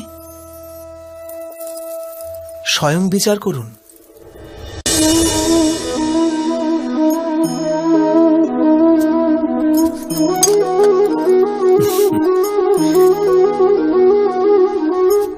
ভবিষ্যতের দ্বিতীয় নাম সংঘর্ষ। হৃদয়ে আজ যদি কোনো ইচ্ছা জাগে, যদি তা পূর্ণ না হয়, তবে হৃদয় ভবিষ্যতের পরিকল্পনা করে। ভবিষ্যতে ইচ্ছা পূর্ণ হবে এমন কল্পনা করতে থাকে। কিন্তু জীবন না লুকিয়ে আছে ভবিষ্যতে, না আছে অতীতে। জীবনের হদিশ তো আছে এই ক্ষণে, অর্থাৎ এই মুহূর্তের অনুভবই রয়েছে জীবনের অনুভব। কিন্তু আমরা সব জেনে বুঝেও এটুকু সত্য মেনে নিতে পারি না। হয় আমরা পুরনো স্মৃতি দিয়ে নিজেদের ঘিরে বসে থাকি, অথবা আগামী সময়ের জন্য পরিকল্পনা করতে থাকি। আর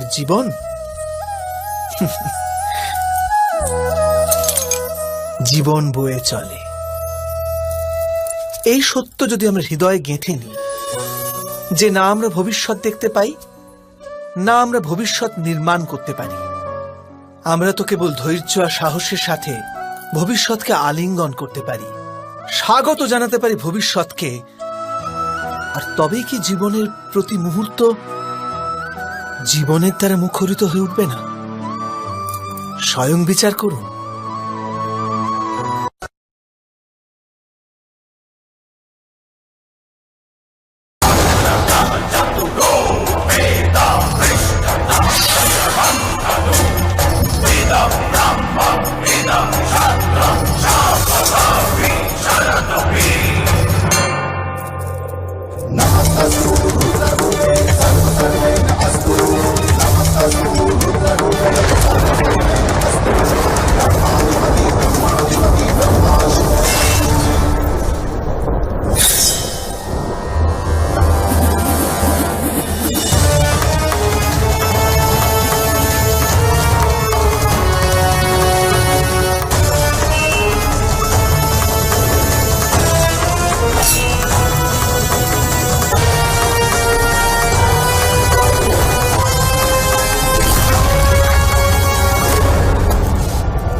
পূর্বপুরুষের ইচ্ছা, আশা, মহতাকাঙ্ক্ষা, ক্রোধ, বিবাদ, প্রতিশোধ, এ সব কিছুর ভার নতুন প্রজন্মকে বহন করতে হয়।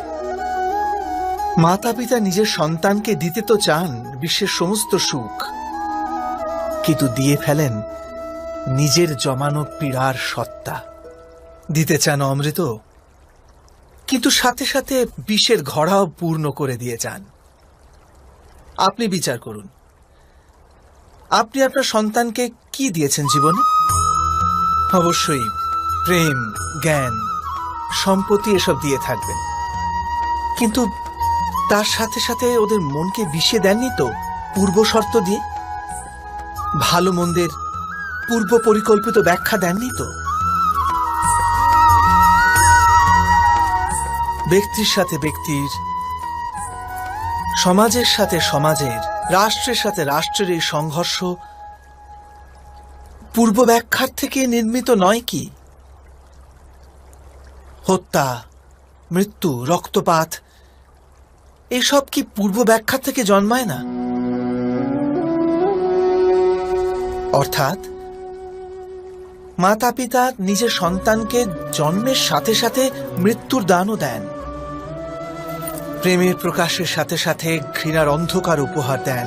আর অন্ধকার মনের হোক, হৃদয়ের হোক বা বাস্তবিক হোক, তার থেকে কেবল ভয়ের উৎপত্তি হয়, কেবল ভয়। স্বয়ং বিচার করুন। জগতে প্রত্যেক ব্যক্তির কোনো না কোনো দুর্বলতা অবশ্যই আছে। যেমন কেউ খুব অধিক বেগে দৌড়াতে পারে না, কেউ অধিক ভার গ্রহণ করতে পারে না, কেউ কোনো অসাধ্য রোগে পীড়িত হয়ে পড়ে, তো কেউ বিদ্যা পাঠ স্মরণে রাখতে পারে না। এরকম অনেক উদাহরণ আরো আছে। আপনি কি এমন কোনো ব্যক্তিকে জানেন যার সমস্ত প্রাপ্তি ঘটেছে? কিন্তু আমরা জীবনের একটি দুর্বলতাকে জীবনের কেন্দ্র বানিয়ে ফেলি, যেই কারণবশত হৃদয়ে দুঃখ আর অসন্তোষ ঘিরে থাকে সদা। দুর্বলতা মানুষ জন্ম থেকে অথবা কোনো দুর্ঘটনার মাধ্যমে প্রাপ্ত করে, কিন্তু দুর্বলতাকে মানুষের মন নিজের অক্ষমতা বানিয়ে ফেলে। কিন্তু কিছু ব্যক্তি এমনও হন যারা নিজের পৌরুষ আর শ্রমের দ্বারা সেই দুর্বলতাকে পরাজিত করে দেন। কি বিভেদ আছে এদের আর অন্য লোকেদের মধ্যে? আপনি কখনো এর বিচার করেছেন? অতি সরল উত্তর আছে এই প্রশ্নে। যে ব্যক্তিকে দুর্বলতা পরাজিত করতে পারে না, যে পৌরুষের প্রমাণ দেবার সাহস রাখে হৃদয়ে, সেই দুর্বলতাকে পার করতে পারে। অর্থাৎ দুর্বলতা তো ঈশ্বর প্রদান করে, কিন্তু নিজের সীমা তো মানুষ নিজেই নির্মিত করে। স্বয়ং বিচার করুন। মানুষের সব সম্পর্কের আধার হলো প্রত্যাশা। পতি কেমন হবে? যে আমার জীবন সুখ আর সুবিধায় ভরে দেবে। পত্নী কেমন হবে? যে সর্বদা আমার প্রতি সমর্পিত থাকবে। সন্তান কেমন হবে? যে আমার সেবা করবে, আমার আদেশ মেনে চলবে।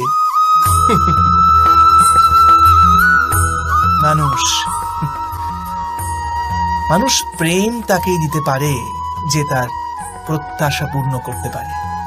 আর প্রত্যাশা নিয়তি হচ্ছে ভঙ্গ হওয়া। কি করে? কারণ প্রত্যাশা মানুষের মস্তিষ্কে জন্ম নেয়। কোন অন্য ব্যক্তি তার প্রত্যাশার কথা জানতেই পারে না। পূর্ণ করার প্রবল ইচ্ছে থাকলেও কোনো মানুষ কারোর সকল প্রত্যাশা পূর্ণ করতে পারে না। আর তার থেকেই জন্ম নেয় সংঘর্ষ। সকল সম্পর্ক সংঘর্ষে পরিবর্তিত হয়ে যায়। কিন্তু মানুষ যদি প্রত্যাশাকে সম্পর্কের আধার না বানায়, আর স্বীকার করে যে কেবল সম্পর্কই মূল আধার, তবে কি জীবন আপনা থেকেই সুখ আর শান্তিতে ভরে যাবে না? স্বয়ং বিচার করে দেখুন। জীবন জীবনের প্রতি ক্ষণ নির্ণয়ের ক্ষণ। প্রত্যেক পদে আগামী মুহূর্তের নির্ণয় করতে করতে যেতে হয়। আর নির্ণয় নিজের প্রভাব রেখে যায়। আজকের নেওয়া নির্ণয় ভবিষ্যতের জন্য সুখ বা দুঃখ লিখে রেখে দেয়। না কেবল নিজের জন্য, নিজের পরিবারের জন্যেও, আগামী প্রজন্মের জন্য বটে। যখন কোনো সংশয় সামনে এসে দাঁড়ায়, মন ব্যাকুল হয়ে যায়, অনিশ্চয়তায় ভরে যায়।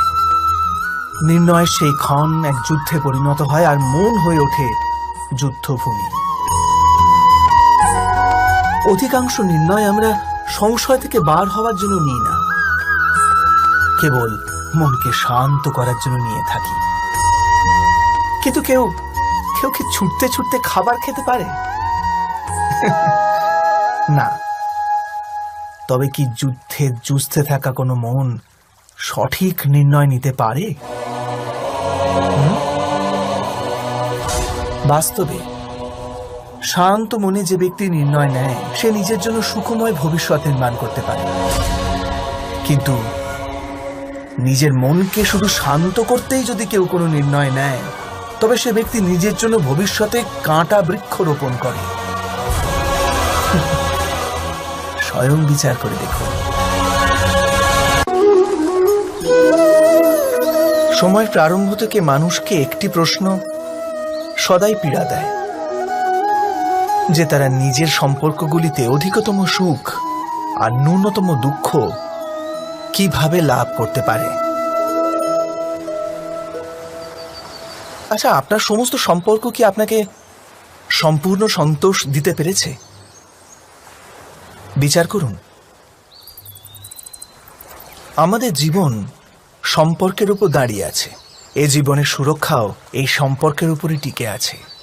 সেই কারণে আমাদের জীবনের সমস্ত সুখের আধারও এই সম্পর্ক। কিন্তু তবু আমাদের সম্পর্কগুলি থেকেই বেশিরভাগ দুঃখের জন্ম কেন হয়? সর্বদা সংঘর্ষ এই সম্পর্কগুলি থেকেই কেন উৎপন্ন হয়? কখনো বিচার করেছেন? যখন কোনো ব্যক্তি অন্য ব্যক্তির চিন্তাধারা বা কাজকে স্বীকার করে না, তার ভেতরে কোনো পরিবর্তন আনার প্রচেষ্টা করে, তখন সংঘর্ষের জন্ম হয়। অর্থাৎ যত অধিক অস্বীকার, তত অধিক সংঘর্ষ। আর যত অধিক গ্রহণ ক্ষমতা, ততই অধিক সুখ। এটা বাস্তব নয়? যদি মানুষ স্বয়ং নিজের প্রত্যাশার উপরে অঙ্কুশ টানে, নিজের বিচারধারাকে পাল্টায়, কোনো অন্য ব্যক্তিকে পাল্টানোর প্রচেষ্টা না করে স্বয়ং নিজের ভিতরেই পরিবর্তন আনার প্রয়াস করতে থাকে, তবে কি সম্পর্কতে সন্তোষ লাভ করা খুব কঠিন হবে? অর্থাৎ স্বীকার করে নেওয়াই কি সম্পর্কের বাস্তবিক অর্থ নয়? স্বয়ং বিচার করুন।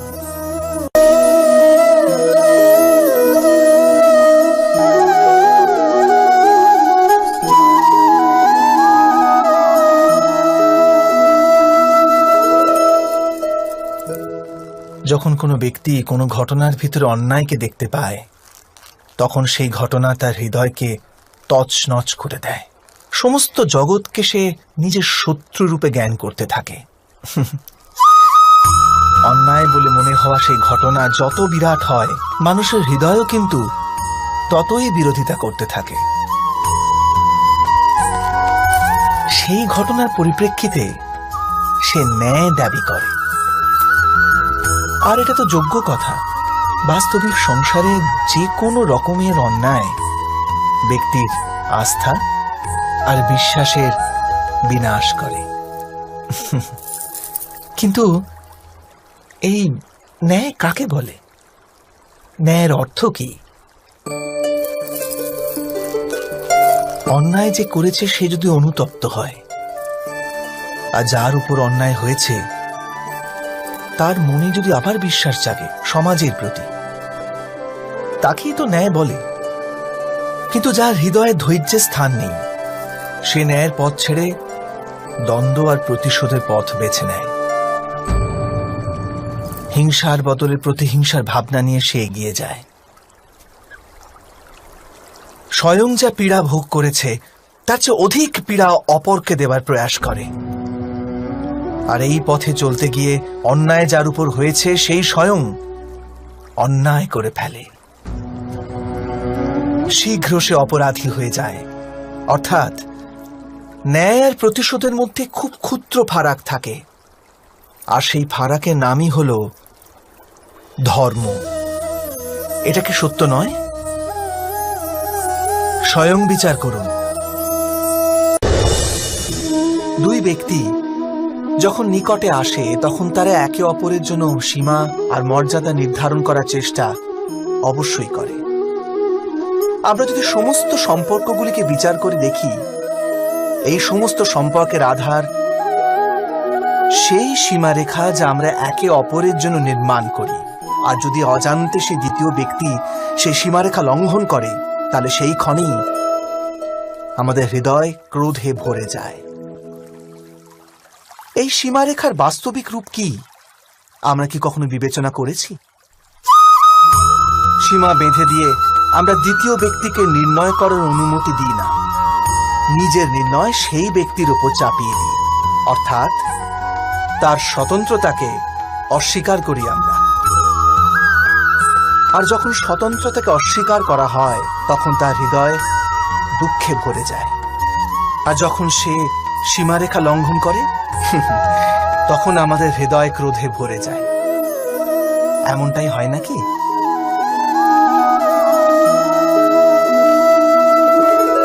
কিন্তু যদি আমরা একে অপরের স্বতন্ত্রতাকে সম্মান করি, তাহলে কোনো সীমার প্রয়োজনীয়তাই পড়ে না। অর্থাৎ যে প্রকারে বোঝাপড়া যে কোনো সম্পর্কের দেহ, ঠিক সেইভাবেই স্বতন্ত্রতা সে সম্পর্কের আত্মা নয় কি? স্বয়ং বিচার করুন।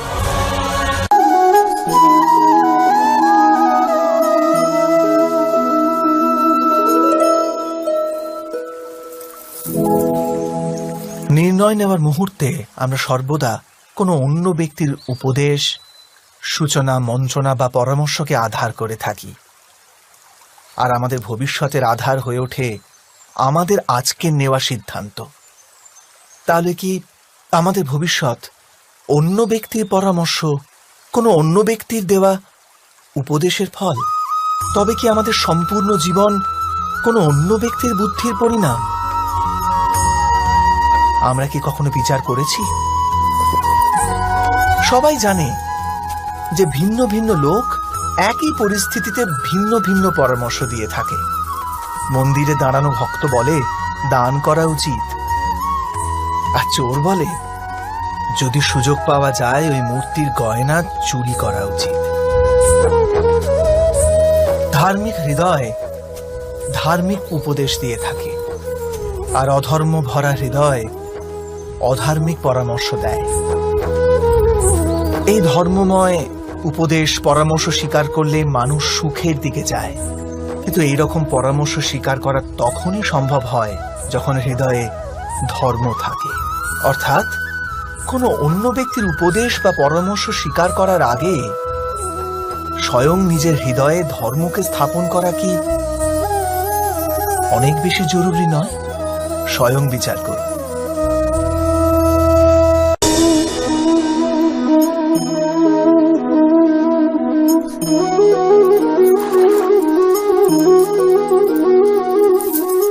পিতা সর্বদা নিজের সন্তানের সুখেরই কামনা করে, তার ভবিষ্যতের সুখের চিন্তায় মগ্ন থাকে।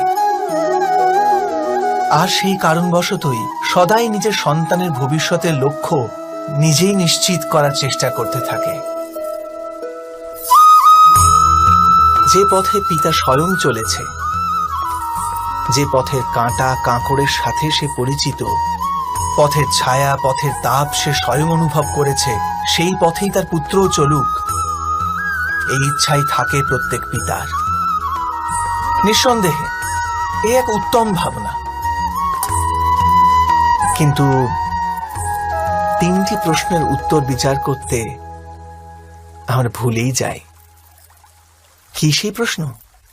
প্রথম প্রশ্ন, এই সময়ের সাথে সাথে প্রত্যেক পথের পরিবর্তন হয় নাকি? সময় কি সর্বদা নতুন পরীক্ষার সম্মুখীন করে না? তাহলে বিগত সময়ের অভিজ্ঞতা নতুন প্রজন্মকে কি লাভ দিতে পারে? দ্বিতীয় প্রশ্ন, প্রত্যেক সন্তানই কি তার মাতা পিতার প্রতিচ্ছবি হয়? হ্যাঁ, সন্তানকে তার শিক্ষা তো অবশ্যই তার মাতা পিতা প্রদান করেন, কিন্তু অন্তরের ক্ষমতা? অন্তরের ক্ষমতা ঈশ্বরের দান। তবে যে পথে চলে পিতা সাফল্য পেয়েছে, এটা কি নিশ্চিত যে সেই পথে চলে তার সন্তানও সাফল্য আর সুখ লাভ করতে পারবে? তৃতীয় প্রশ্ন, জীবনের সংঘর্ষ আর পরীক্ষায় কি লাভ প্রদান করে না? প্রত্যেক নতুন প্রশ্ন কি এক নতুন উত্তরের দ্বার খুলে দেয় না? তবে কি সন্তানদের নতুন নতুন প্রশ্ন, সংঘর্ষ আর পরীক্ষা থেকে দূরে রাখলে তা কি তাদের পক্ষে খুব লাভজনক হবে, নাকি তাদের ক্ষতিই করবে? অর্থাৎ যেমন ভাবে সন্তানের ভবিষ্যৎ নির্মাণ করার বদলে তার চরিত্রের নির্মাণ করাই শ্রেয়, তেমনি সন্তানের ভবিষ্যতের পথ নির্ধারণ করার বদলে তাদের নতুন নতুন সংঘর্ষের সাথে লড়াই করতে পারার মনোবল আর জ্ঞান প্রদান করা, এটাই কি লাভজনক নয়?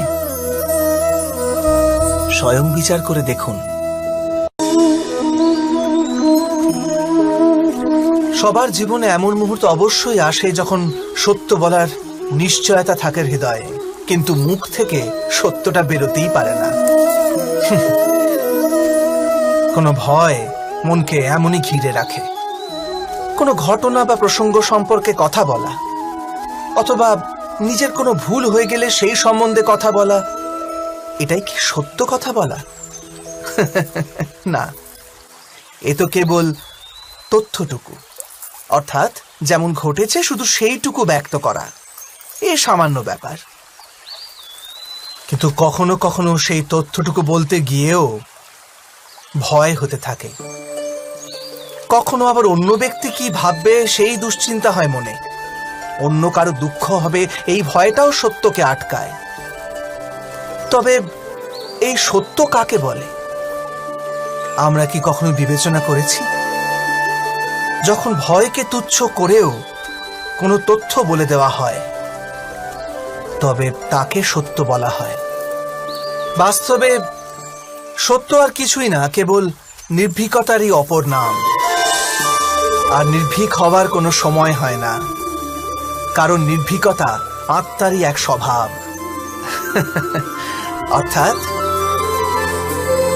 অর্থাৎ জীবনের প্রত্যেকটি ক্ষণই সত্য বলার ক্ষণ নয় কি?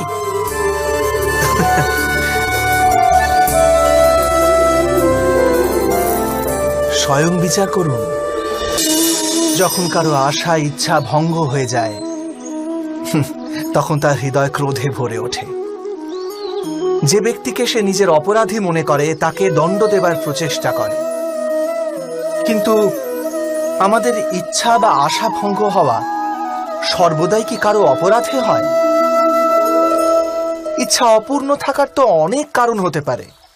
কিছু ইচ্ছা দৈবের কারণে ভঙ্গ হয়, আর কিছু নিয়তির জন্য। আর কখনো কখনো ইচ্ছা স্বরূপই এমন হয় যে তা কখনো পূর্ণ হতে পারে না। বিনা পরিস্থিতি বিচার করেই কাউকে অপরাধী মেনে নেওয়া ন্যায় নয়।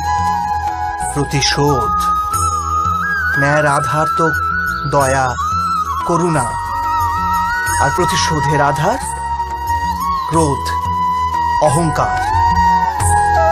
অর্থাৎ হৃদয়ে করুণা ধারণ না করে কারোর অপরাধের বিচার বিবেচনা করা ও কাউকে দণ্ড দেওয়াটা আরো বড় অন্যায় নয় কি? স্বয়ং বিচার করুন।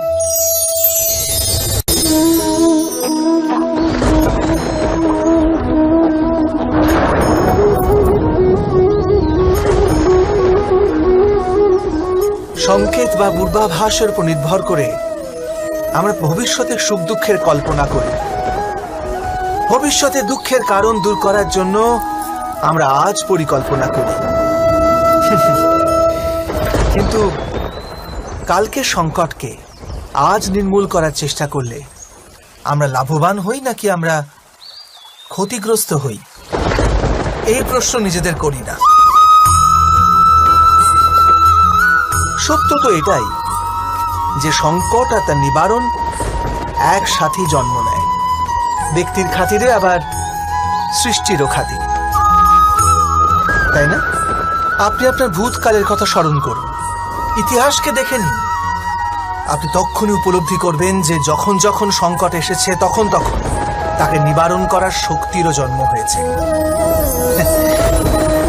এটাই তো জগতের নিয়ম, অর্থাৎ সংকটই শক্তির জন্মের কারণ। প্রত্যেক ব্যক্তি যখন সংকট থেকে বেরিয়ে আসে তখন সে এক পদ আগে এগিয়ে যায়, অধিক উজ্জ্বলতা, অধিক আত্মবিশ্বাস লাভ করে, না কেবল নিজের জন্য, সমগ্র বিশ্বের জন্য বটে। এটা কি সত্য নয়? বাস্তবে সংকটের জন্ম মানে একটি সুযোগের জন্ম, নিজেই নিজেকে বদল করার, নিজের চিন্তাধারাকে আরো উঁচুতে নিয়ে যাওয়ার সুযোগ, নিজের আত্মাকে অধিক বলবান আর অধিক জ্ঞানমণ্ডিত করার সুযোগ। যেটা করতে পারে তার কোনো সংকট আসে না, কিন্তু এমনটা যে করতে পারে না সে তো স্বয়ংই এক সংকট হয়ে পড়ে বিশ্বের জন্য। বিবেচনা করুন।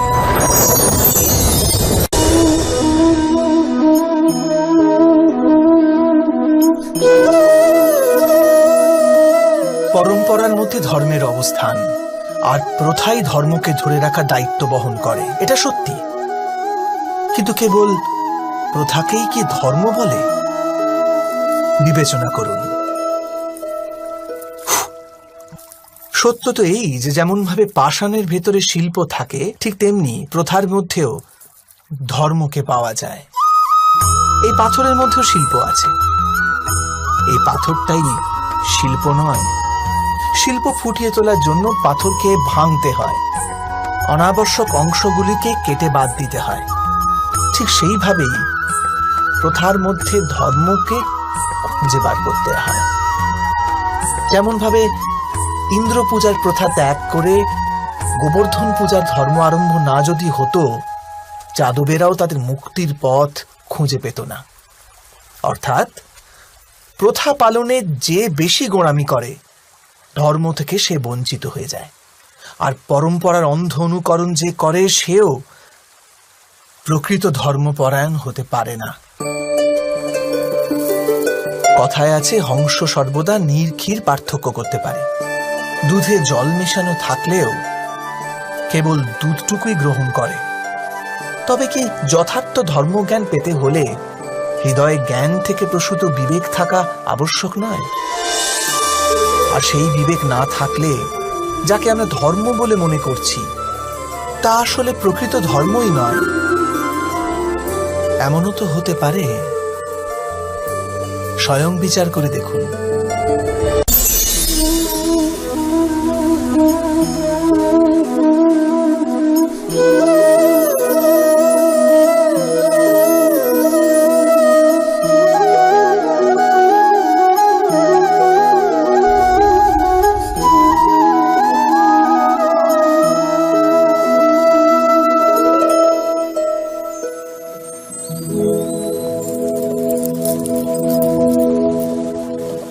ভবিষ্যৎকে আধার করে সবাই আজকে নির্ণয় করতে চায়। ভবিষ্যতে সুখ লাভ হবে, ভবিষ্যৎ সুরক্ষিত হবে, এমন নির্ণয় আজ করার প্রয়াস করতে থাকে সবাই। আপনি নিজের জীবনেই দেখুন, আপনার অধিকতর নির্ণয়ের মূলে ভবিষ্যতের চিন্তা থাকে না। আর কেনই বা হবে না? নিজের জীবনকে সহজ ও সুখময় বানিয়ে তোলার প্রচেষ্টা করার অধিকার সবার আছে। কিন্তু ভবিষ্যৎ তো কেউ জানে না, কেবল কল্পনাই করা যেতে পারে। তবে জীবনের সমস্ত গুরুত্বপূর্ণ নির্ণয় কল্পনার উপর নির্ভর করেই আমরা করি। এই নির্ণয় করার কোনো তৃতীয় পথ হতে পারে? বিবেচনা করুন। সমস্ত সুখের আধার ধর্ম, আর সেই ধর্ম মানুষের হৃদয়ে স্থাপিত। অতএব প্রত্যেক নির্ণয়ের পূর্বে স্বয়ং নিজের হৃদয়কে প্রশ্ন অবশ্য করে নিন যে এই নির্ণয় স্বার্থ থেকে জন্মেছে না ধর্ম থেকে। এটুকুই কি যথেষ্ট নয়? ভবিষ্যতের বদলে ধর্মের বিচার করলে কি ভবিষ্যৎ অধিক সুখময় হয়ে উঠবে না? স্বয়ং বিচার করে দেখুন। মানুষ যখন তার অপরাধে দণ্ড ভোগ করে তখন হতে পারে সেই ন্যায় বিচারে তার মনে কষ্ট হয়। প্রশ্ন ওঠে তার হৃদয়ে যে যখন সে অপরাধ করেছিল তখন সে ভিন্ন ব্যক্তি ছিল, তারপর সে অনেক অনেক অনুতাপ করেছে, নিজেকে এত পরিবর্তন করেছে, তবু সে দণ্ড কেন পাবে? কিন্তু যেখানে আঘাত আছে সেখানে প্রত্যাঘাতও থাকবে। যেমন কর্ম তেমনি ফল। যদি কাউকে স্নেহ দাও তবে সুখ লাভ হবে, যদি কাউকে হত্যা করো তবে মৃত্যুদণ্ড পাবে। যেমন কার্য তেমনি ন্যায় হয়। তবে কি প্রায়শ্চিত্ত বা অনুতাপের কোনো মূল্য নেই? আছে, অবশ্যই মূল্য আছে। প্রায়শ্চিত্ত অনুতাপ মানুষকে অন্তর থেকে বলবান করে তোলে, আসন্ন শাস্তিকে গ্রহণ করার জন্য মানুষকে প্রস্তুত করে। অর্থাৎ প্রায়শ্চিত্ত না করে দণ্ড স্বীকার করার কোনো মূল্য আছে? স্বয়ং বিচার করুন।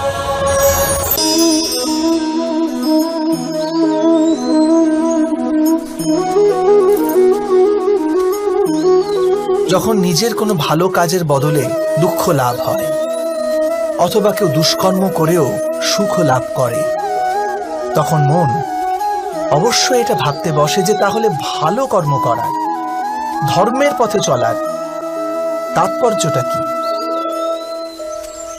কিন্তু দুরাত্মাকে কি ভোগ করতে হয় সেটাও দেখুন। দুষ্কর্ম যে করে তার হৃদয় সর্বদা চঞ্চল থাকে, ব্যাকুল হতে থাকে। মনে সর্বদা নতুন নতুন সংঘর্ষ উৎপন্ন হয়। অবিশ্বাস তাকে সারা জীবন ছোটাতে থাকে। একে কি সুখ বলে? যে ব্যক্তি ধর্মের পথে চলে সর্বদা সুকর্মে রত থাকে। সৎ চরিত্র ব্যক্তির হৃদয় সর্বদা শান্ত থাকে। পরিস্থিতি তার জীবনে সুখের পথে বাধা হয়ে দাঁড়ায় না।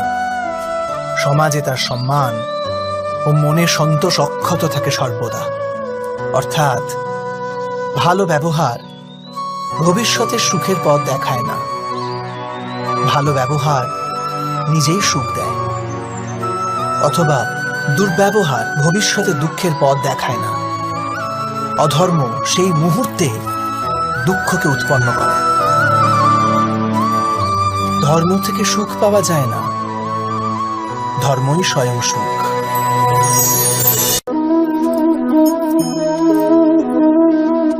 মানুষের জীবনের চালক হলো ভয়। মানুষ সর্বদা ভয়ের কারণ ঠিক খুঁজে নেয়। জীবনে যে পথ আমরা বেছে নিই সেই বেছে নেওয়ার পিছনেও আমাদের ভয়ই কাজ করে। কিন্তু এই ভয় কি বাস্তবিক? বিবেচনা করুন।